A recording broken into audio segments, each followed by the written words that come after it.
नमस्कार दोस्तों, target with PS Parihar channel में आपका स्वागत है। सुबह के इस वीडियो में ऐसी सूचनाएं होती हैं जो विभिन्न समाचार पत्रों पर छाई हुई होती हैं और विद्यार्थियों के लिए आवश्यक होती हैं। तो आइए शुरू करते हैं और देख लेते हैं कि आज के समाचार पत्रों में ऐसी कौन कौन सी सूचनाएं हैं। तो वीडियो को जल्दी से लाइक कर दें, शेयर कर दें। जिन छात्रों ने चैनल को अभी भी सब्सक्राइब न किया हो जल्दी से सब्सक्राइब कर लें ताकि आप लोगों को भी इसी तरीके के ऑथेंटिक अपडेट सबसे पहले मिलती रहे। आगे बढ़ने से पहले एक और सूचना कि अगर आप लोग उत्तर प्रदेश अधीन सेवा चयन आयोग की परीक्षा पीटी की तैयारी कर रहे हैं तो एग्जामपुर यूट्यूब चैनल पर संजीवनी बैच लॉन्च हो चुका है। 60 दिन का ये कोर्स है, 8 घंटे की रोज कक्षा चलती हैं। पीडीएफ फाइल मिलेगी, पूरा नोट्स मिलेगा, डाउट सेशन भी चलता है और ये सभी जितनी भी क्लासेस हैं वो एग्जामपुर के ऑफिशियल ऐप पर चलती हैं। इन नंबरों पर आप लोग कांटेक्ट भी कर सकते हैं और ऑफिशियल जो ऐप है वो कैसे डाउनलोड करें उसकी जो लिंक है मैंने डिस्क्रिप्शन बॉक्स में दे दी है। चलिए शुरू करते हैं आज की सूचना को। आज की सबसे पहले सूचना है उत्तर प्रदेश लोक सेवा आयोग की भर्ती की। आखिरकार छात्रों की समस्याओं को वरीयता क्यों नहीं दी जाती है, जबकि बहुत सारी चीज़ों को लेकर के सरकार कोरोना में रिस्क लेकर के भी चुनाव करवा लेती है और हर चीज़ को प्राथमिकता दिया जाता है, लेकिन भर्तियों को प्राथमिकता नहीं दिया जाता है और छात्रों की बात को प्राथमिकता नहीं दिया जाता है। ऐसा नहीं है कि केवल यही सरकार, बहुत सारे मुझसे विद्यार्थी पूछते हैं कि सर अगर ये सरकार नहीं तो कौन सी सरकार। तो जितनी भी सरकारें हैं, इसके पहले भी जो सरकारें रही हैं वो भी यही करती रही हैं, वो भी बहुत ज़्यादा विद्यार्थियों की हित ऐसी नहीं रही हैं। और किसी भी राज्य की, भारत के किसी भी राज्य की कोई भी सरकार हो, आप बिहार पर जा कर के देख लीजिए वहाँ पर भर्ती में कितना घोटाला हुआ, कितना भ्रष्टाचार हुआ, वहाँ पर कितना आंदोलन हो रहा है, कितना प्रदर्शन हो रहा है। और प्रधानमंत्री को भी इस बारे में ध्यान देना चाहिए, एक सुधार करना चाहिए कि कोई भी जो भर्तियाँ होती हैं, जो भी भर्तियाँ निकलती हैं, उनकी एक निश्चित समयावधि होना चाहिए कि पारदर्शी तरीके से एक भर्ती एक निश्चित समय के अंदर पूरी हो जाए। बहुत सारी ऐसी भर्तियां हैं तो जो 10-10 साल से लटकी हुई होती हैं, 5-5 साल से लटकी हुई होती हैं। एक नौकरी क्या होती है वो एक विद्यार्थी ही जानता है। विभागों में पद रिक्त रहते हैं, पदों का जो है विज्ञापन आता नहीं है। अगर विज्ञापन आ जाता है तो परीक्षा नहीं होती है, उसके लिए धरना प्रदर्शन आंदोलन करना पड़ता है। अगर परीक्षा हो भी गई तो उसका परिणाम जारी नहीं होता है और अगर परिणाम जारी भी हो गया तो इन विद्यार्थियों की जल्दी नियुक्ति नहीं होती है, नियुक्ति पत्र नहीं दिया जाता है। उत्तर प्रदेश अधीनस्थ सेवा चयन आयोग ने तो अभी तक जितनी भी नई भर्तियाँ हैं, किसी भी नई भर्ती में किसी भी विद्यार्थी को नियुक्ति पत्र ही नहीं दिया है, जबकि फाइनल परिणाम भी जारी कर दिया गया है। अभी मैं उसकी भी चर्चा आगे करूंगा, लेकिन पहले बात कर लेता हूं उत्तर प्रदेश लोक सेवा आयोग की। सरकार कभी चुनाव में व्यस्त होती है, कभी किसी और चीज़ में व्यस्त हो जाती है, लेकिन सरकार को समय भी नहीं मिलता है कि टीईटी के लिए प्रस्ताव के लिए अनुमति दिया जाए या किसी और भर्ती का जो प्रस्ताव आया है उस पर ध्यान दिया जाए। सरकार देखती तक नहीं है। और यहाँ पर आप लोग देख सकते हैं कि पुरानी 8 साल पुरानी भर्ती भी एपीएस की अटकी हुई है। और एपीएस के बारे में मैंने आप लोगों से बताया था, 2-3 दिन पहले एक वीडियो बनाया था कि बहुत सारी ऐसी भर्तियां हैं जो लोक सेवा आयोग पहुंच गई हैं और बहुत जल्दी उनके विज्ञापन जारी होने वाले हैं। और उनमें से एक भर्ती मैंने बताया था आप लोगों से एपीएस के बारे में। उसी के बारे में यहाँ पर लिखा हुआ कि एपीएस के 250 पदों का अधियाचन मिलने के बावजूद भी जारी नहीं हो सका भर्ती का विज्ञापन, भर्ती फंस गई है। ये देखिए किनारे लिखा भर्ती फंसी। नीचे लिखा है अपर निजी सचिव एपीएस भर्ती परीक्षा के पाठ्यक्रम संशोधन के प्रस्ताव को शासन से हरी झंडी मिलने के इंतजार है। प्रस्ताव को मंजूरी न मिलने के कारण भर्ती फंसी हुई है। नई भर्ती शुरू करने के लिए उत्तर प्रदेश लोक सेवा आयोग को कई महीने पहले ही तकरीबन 250 पदों का अधियाचन मिल चुका है और ये भर्ती परीक्षा पहले ही आयोग के वर्ष 2021 के कैलेंडर में शामिल न हो, लेकिन पाठ्यक्रम संशोधन को शासन से मंजूरी मिलती है तो आयोग अलग से इस भर्ती के जो विज्ञापन है वो जारी कर देगा। तो बहुत सारे जो लोग हैं वो जानते नहीं हैं, वो केवल चयन बोर्डों को कोसते रहते हैं कि ये भर्ती बोर्ड खराब है, वो भर्ती बोर्ड खराब है, लेकिन शासन की तरफ से भी बहुत सारी चीज़ों की जो मंजूरी नहीं दी जाती है। यानी कहीं ना कहीं इसके पीछे शासन का हाथ होता है, शासन का निर्देश होता है, जिसकी वजह से जो पूरी की पूरी भर्ती प्रक्रिया वो रुकी हुई होती है।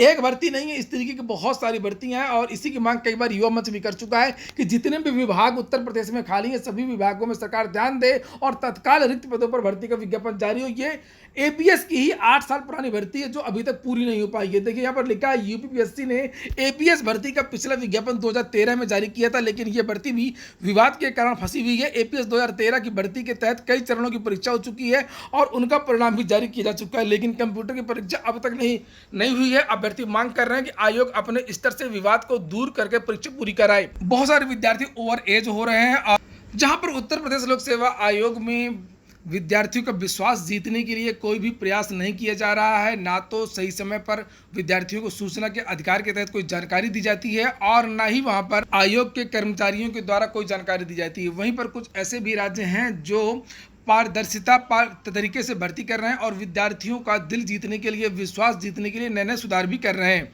उनमें से एक राज्य है आंध्र प्रदेश लोक सेवा आयोग आंध्र प्रदेश और प्रदेश लोक सेवा आयोग की अब जो भी परीक्षा होगी वहाँ पे सीधी साक्षात्कार को ही हटा दिया गया है। अब लिखित परीक्षा के आधार पर ही भर्ती होगी। ये देखिए यहाँ पर लिखा हुआ आंध्र प्रदेश में सरकारी नौकरियों के लिए साक्षात्कार खत्म। तो आंध्र प्रदेश में अब साक्षात्कार को ही खत्म कर दिया गया सरकारी नौकरियों में। इसके बाद में अगली जो सूचना है वो है उत्तर प्रदेश अधीनस्थ सेवा चयन आयोग की। जैसे कि मैंने अभी बताया कि जितने भी भर्ती बोर्ड हैं, जितने भी आयोग हैं, सभी आयोग विद्यार्थियों के साथ में विश्वासघात करते हैं और बहुत सारी पुरानी भर्तियां लटकी हुई होती हैं। आज उन्हीं पुरानी भर्तियों के परिणाम को लेकर के, परीक्षा कैलेंडर को लेकर के, परीक्षा कैलेंडर आखिरकार यूपी का कब तक जारी होगा इसके बारे में जानकारी दी जाए। असल में किसी को कुछ पता ही नहीं है कि उत्तर प्रदेश अधीनस्थ सेवा चयन आयोग की जो परीक्षा है JE 2016, JE 2018, ASO, boring technician, ये जो परीक्षाएं हैं कब होंगी और बहुत सारी ऐसी परीक्षाएं हैं जिनके परिणाम के बारे में कोई जानकारी नहीं है कि उत्तर प्रदेश अधीनस्थ सेवा चयन आयोग इनके जो परिणाम वो कब जारी करेगा। तो आज शाम तक जरूर सूचना मिलेगी और यूपी की तरफ से जानकारी जरूर दी जाएगी और मैं शाम को आज वीडियो बनाऊंगा। बहुत सारे विद्यार्थी आज इसी के लिए जो है लखनऊ के पिकअप भवन में धरना प्रदर्शन देने जा रहे हैं। अलग अलग जिलों से बहुत सारे छात्र आ रहे हैं और जो लखनऊ लोकल के छात्र हों वो लोग जरूर पहुंचे। यूपी में बहुत कम छात्र पहुंचते हैं, इसके बारे में हमेशा शिकायत करता हूं आप लोगों से। इसलिए यूपी में इस बार जितनी ज़्यादा संख्या होगी उतना ही ज़्यादा इसका प्रभाव पड़ेगा। युवा मंच की तरफ से भी बहुत सारे विद्यार्थी देख रहे हैं कि प्रयाग रेलवे स्टेशन की हैं आज सुबह की तस्वीरें हैं। जो विद्यार्थी लखनऊ पहुंच रहे हैं और विभिन्न भर्तियों को लेकर के, जिन विद्यार्थियों आप लोग तस्वीरें देख रहे थे ये लोग यूपीपीसीएल में भर्ती की मांग कर रहे हैं। यहाँ पर देखिए लिखा है कि यूपीपीसीएल तकनीशियन 4102 पदों के विज्ञापन को बहाल किया जाए और बिजली विभाग में तकनीशियन जेई व एई के सभी रिक्त पदों को भरा जाए एवं निजीकरण आउटसोर्सिंग पर रोक लगाई जाए। इसके अलावा 28 जून को ही SCERT में प्राथमिक शिक्षक भर्ती और पिकअप भवन में भी छात्रों के लिए धरना प्रदर्शन है। तो जो विद्यार्थी चाहते हैं कि पीईटी आवेदन में विद्यार्थियों को मौका दिया जाए वो अभ्यर्थी भी आज पहुंचे। जो विद्यार्थी चाहते हैं कि लोअर 2 का जल्द से जल्द परिणाम हो वो भी विद्यार्थी पहुंचे। मंडी परिषद के विद्यार्थी भी वहां पर पहुंचे और जो विद्यार्थी चाहते हैं कि नई भर्ती का विज्ञापन जल्द जारी वो भी वहां पर पहुंचे। प्राथमिक शिक्षक भर्ती के लिए भी आज लखनऊ में बहुत बड़ा धरना प्रदर्शन है, ऐतिहासिक धरना प्रदर्शन है। बहुत सारे विद्यार्थी पहुंच गए हैं, कल रात में ही पहुंच गए थे लखनऊ और यहाँ पर देख सकते हैं इस तरीके का जो पोस्टर बैनर है वो सोशल मीडिया पर भेज रहे हैं विद्यार्थी। यहाँ पर लिखा हुआ है कि 97,000 शिक्षक भर्ती का जो विज्ञापन है वो जारी करो। स्थान है SCERT निशादगंज लखनऊ। जो मैं बात आप लोगों से बता रहा था उत्तर प्रदेश अधीनस्थ सेवा चयन आयोग की, देखिए उनमें से एक भर्ती हुई थी होम्योपैथी फार्मासिस्ट की। इनका परिणाम भी आ गया, लिखित परीक्षा भी आ गई है और इनको नियुक्ति पत्र ही नहीं दिया जा रहा है।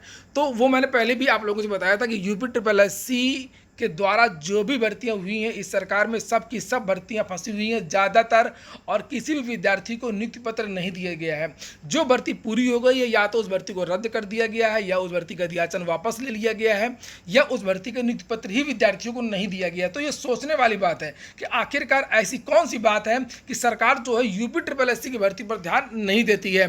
और देखिए यहाँ पर लिखा है कि उत्तर प्रदेश फार्मासिस्ट फेडरेशन का कहना है कि होम्योपैथी डिस्पेंसरियों, चिकित्सालयों और मेडिकल कॉलेजों में फार्मासिस्टों के इस समय 500 से अधिक पद खाली हैं, लेकिन 420 पदों पर अधीनस्थ सेवा चयन आयोग से चयनित अभ्यर्थियों को नियुक्ति पत्र जारी नहीं किया जा रहा है। फेडरेशन ने चयनित अभ्यर्थियों को जल्द नियुक्ति पत्र जारी न होने पर आंदोलन की चेतावनी दी है। फेडरेशन के अध्यक्ष सुनील यादव ने कहा कि इस संबंध में आयोग के सचिव और आयुष सचिव को पत्र लिखा गया है। उन्होंने बताया कि होम्योपैथिक फार्मासिस्ट के 420 पदों पर भर्ती के लिए परीक्षा 2019 में विज्ञापन निकला था।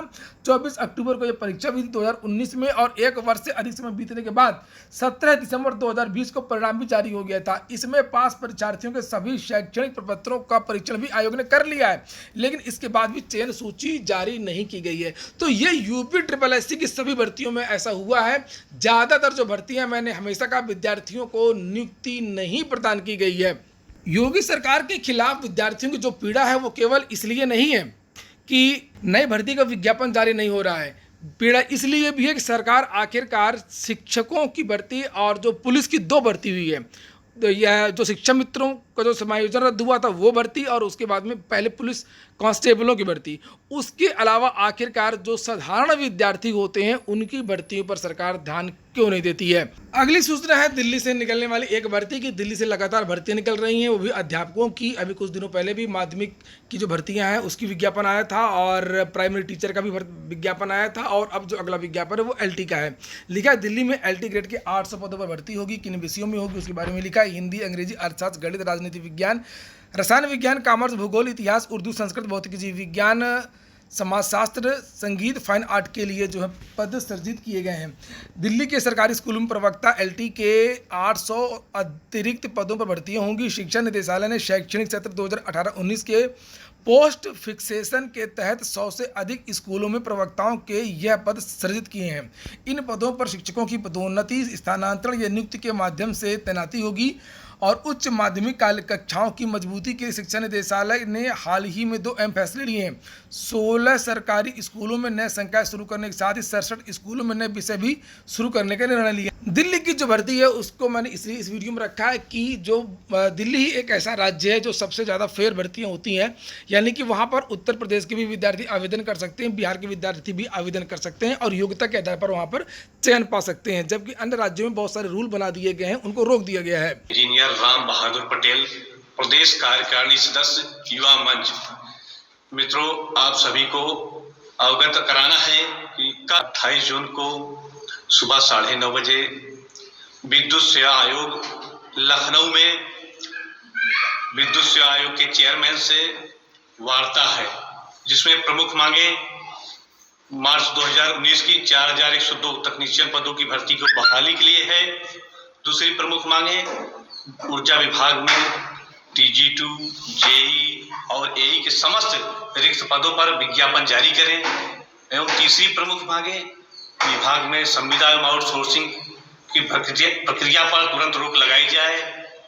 इन्हीं संपूर्ण मांगों को लेकर संपूर्ण उत्तर प्रदेश एवं अन्य राज्यों के कोचिंग संचालक, अध्यापक, तकनीकी छात्र कल लखनऊ में तो आज ये विद्यार्थी हैं वो पहुंच चुके हैं लखनऊ में, और विद्यार्थियों ने जैसे बताया, अभी आप लोग सुन रहे थे युवा मंच के सदस्य को, जिसमें ये कह रहे थे कि हमारी बहुत सारी मांगे हैं कि जो जितने भी तकनीकी संस्थान है वहाँ पर ज़्यादातर संविदा से काम चलाया जा रहा है, तो संविदा प्रथा को रोका जाए। एई, जेई, टेक्नीशियन के जितने भी पद हैं उन पदों की तत्काल बहाली हो, तत्काल उन पदों पर नियुक्त किया जाए। और ITI जो अनुदेशक की जो भर्ती थी 4102 पदों की, उस भर्ती को भी बहाल कर दिया जाए, क्योंकि उस भर्ती को शासन ने अचानक से रोक दिया था। उस भर्ती का विज्ञापन निकला था और उस बाद में उस भर्ती का अध्याचन ही वापस ले लिया गया।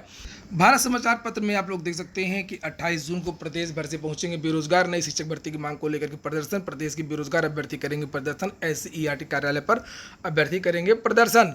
तो लखनऊ आज के दिन पूरा प्रदर्शन का अड्डा बना हुआ है। बहुत सारे विद्यार्थी अपने अधिकारों को लेकर के, अपनी मांग को लेकर के लखनऊ पहुंच गए हैं, चाहे वो UPPCL के विद्यार्थी हों, टेक्नीशियन के विद्यार्थी हों, नई प्राथमिक शिक्षक भर्ती के विद्यार्थी हों। 22,000 सीटों को जोड़ने के लिए विद्यार्थी पहले से ही मुहिम चला रहे थे लखनऊ में, वो विद्यार्थी तो डटे हुए हैं। और इसी तरीके से उत्तर प्रदेश की पिकअप भवन में यानी कि UPSSC में विभिन्न मांगों को लेकर के भी विद्यार्थी लखनऊ पहुंच चुके हैं।